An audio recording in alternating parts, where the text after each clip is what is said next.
11월 20일 금요일 정례 브리핑을 시작하겠습니다. 오늘 0시 기준 국내 발생 환자는 320명입니다. 8월 28일 이후 최대치를 기록하였습니다. 수도권의 환자는 200명대를 넘은 218명으로 전체 약 68%이며 그 외 비수도권 지역이 102명입니다. 어제 세 분이 돌아가셨습니다. 고인의 명복을 빌고 유가족분들께는 깊은 위로의 말씀을 드립니다. 오늘은 수도권에 대한 거리두기 1.5단계가 시행된 이틀째입니다. 오늘 0시 기준으로 11월 14일부터 20일까지 지난 한 주간에 국내 하루 평균 환자는 228명으로 지역별로는 수도권 153명, 강원권 17명, 호남권 25명 등으로 나타났습니다.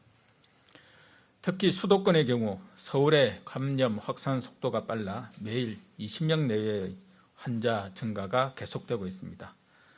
그 외 지역도 산발적인 집단 감염이 계속 증가하고 있습니다.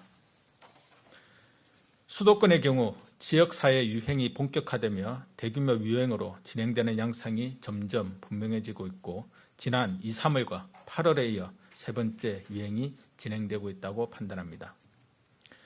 수도권의 환자 증가 추세가 완화되지 않고 계속돼 주간 하루 평균 환자 수가 200명에 도달하는 등 2단계 기준을 충족한다면 2주가 경과되지 않더라도 2단계 격상을 검토할 것입니다.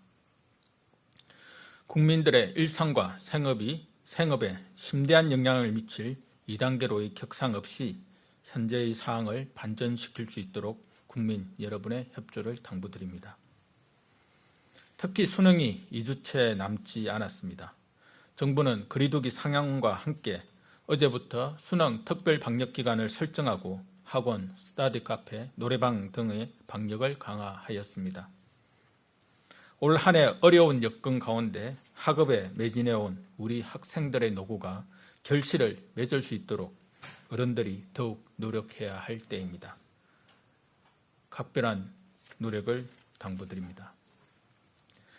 환자 병상과 생활치료센터 등 의료 대응 상황에 대해 말씀드리겠습니다. 환자 수가 최근 크게 증가하며 위중증 환자도 오늘 84명으로 차츰 늘어나고 있습니다. 즉시 환자가 입원할 수 있는 중환자 병상은 11월 19일 기준 총 112개로 현재는 중환자 치료의 여력이 있는 상황이나 중환자가 계속 증가할 것이기에 긴장감을 가지고 대응하고 있습니다. 중환자 병상을 지속 확충하고 있고 국가지정 입원 치료 병상 가운데 중환자 치료가 가능한 병상을 전담 치료 병상으로 지정하여 연말까지 전담 치료 병상을 총 200여 병상까지 확보할 예정입니다. 또한 중증 환자 긴급 치료 병상 확충 사업을 통해 23개 의료기관에 총 1,054억 원을 지원하여 내년 1분기까지는 146병상, 내년 상반기까지는 231병상을 추가 확보하는 등 총 415병상을 추가로 확충하여 코로나19 중환자 치료 병상을 총 600여 병상까지 지속 확보할 예정입니다. 아울러 11월 16일부터 재원 적정성 평가위원회를 운영하여 중환자의 증상이 호전되면 중등도 이하 병상으로 전원하여 확보된 중환자 병상의 순환을 활성화하고 자원을 효율적으로 관리하고 있습니다. 중환자 치료를 위한 간호사 인력도 양성 중으로 현재까지 총 62명이 수료하였으며 올 연말까지 약 400여 명을 양성할 예정입니다. 감염병 전담병원과 생활치료센터의 가동률도 각각 41.2%, 34.2%로 경증과 중등증 환자에 대한 대응도 아직까지 큰 문제 없이 이루어지고 있습니다.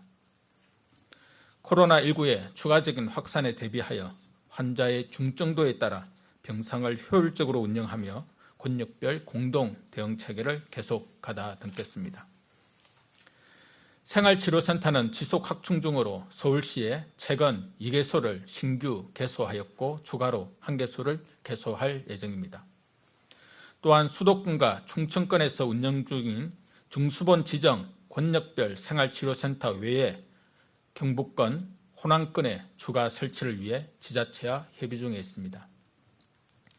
코로나19 환자에 대해 최선의 치료를 제공하도록 의료 역량을 지속 확충할 수 있도록 하겠습니다.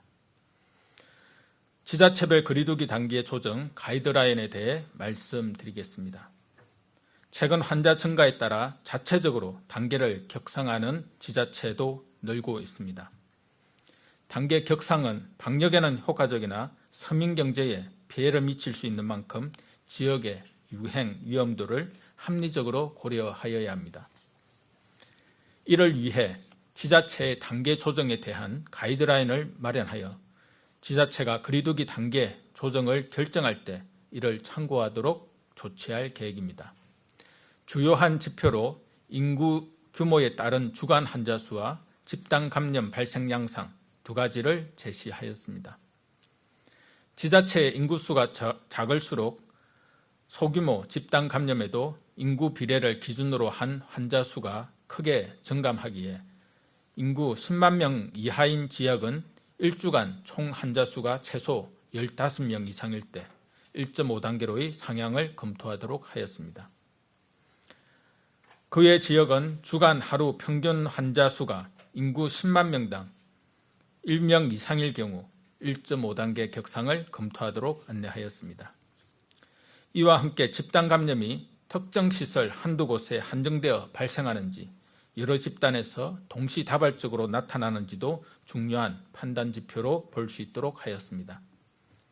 다만 제시된 기준을 참고하되 시도에서 주민의 생활권 등 지역 특성을 고려하여 단계 조정을 결정할 수 있도록 하였습니다. 단계 조정 절차는 기초지자체는 시도에서 판단하도록 하고 시도는 중수본과 협의하여 결정하도록 하였습니다. 현재의 확산세를 차단하지 못한다면 지난 2, 3월 이상의 규모로 전국적 대유행 국면에 진입할 수 있습니다. 우리 모두를 위해 적극적으로 협조해 주실 것을 간곡히 부탁드립니다. 최근의 집단 감염은 일상생활 곳곳에서 발생하고 있기에 정부의 노력뿐 아니라 국민 여러분의 실천이 무엇보다도 절실합니다. 이에 세 가지 당부 말씀을 드리고자 합니다. 첫째, 당분간 모든 모임과 약속을 연기하거나 취소하여 주시기 바랍니다. 특히 식사가 수반되는 회식 등은 마스크 착용이 곤란하여 위험도가 높은 만큼 반드시 취소하기를 요청드립니다. 둘째, 사람들이 많이 밀집하는 실내 다중이용시설, 특히 마스크 착용이 어려운 사우나, 실내 체육시설 등의 이용은 삼가시기 바랍니다. 셋째, 코로나19는 언제 어디서든 감염될 수 있습니다. 발열이나 호흡기 증상이 있다면 출근이나 등교를 하지 말고 신속하게 검사를 받으시길 당부드립니다. 공공부문에서도 함께 노력하겠습니다. 특히 거리두기 1.5단계로 격상된 지역에서는 모임과 회식, 대면 회의와 출장 등을 자제토록 하고 재택근무와 시차 출퇴근제, 점심시간 시차 운영을 적극 활용토록 조치하였습니다. 민간 사업장에서도 동참해 주실 것을 당부드립니다. 국민 여러분 모두 위기의식을 갖고 정부와 함께 싸워주시기를 부탁드립니다. 특히 이번 주말을 맞아 계획하고 있는 외출과 모임은 최대한 자제하여 주시고 꼭 필요한 경우가 아니라면 집에 머물러 주시기 바랍니다. 절박한 마음을 담아 재차 간곡히 말씀드립니다. 여기서 코로나19의 확산세를 꺾을 수 있도록 국민 여러분의 생활방역 실천을 거듭 부탁드립니다. 감사합니다.